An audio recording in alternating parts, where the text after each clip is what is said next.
সিমলা যাবার সব থেকে ইন্টারেস্টিং জিনিস হলো টয় ট্রেন। তো টয় ট্রেন চড়ার ইচ্ছা কারই বা নেই বলো। তো এখন আমি একটু কালকা সিমলা টয় ট্রেন সম্পর্কে ডেসক্রাইব করব।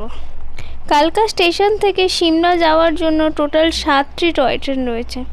সিমলা স্টেশনের ডিস্টেন্স প্রায় 96 কিলোমিটার। টয় ট্রেনের মধ্যে 7টি বগি আছে এবং কিছু কিছু বগিতে টয়লেট রয়েছে। এই যে রেল লাইনটা দেখতে পাচ্ছ, এটা 2 ফিট 6 ইঞ্চি করে চওড়া। জঙ্গলের মধ্যে থেকে যেতে যেতে অনেকগুলো টানেল আমরা ক্রস করেছি।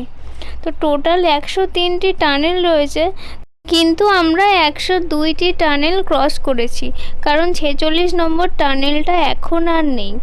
তো যেতে যেতে পাহাড়ের ভিউটা শুধু দেখো, জাস্ট অসাধারণ। তো অবশেষে আমরা চলে এলাম পাহাড়ের রানী সিমলা স্টেশনে।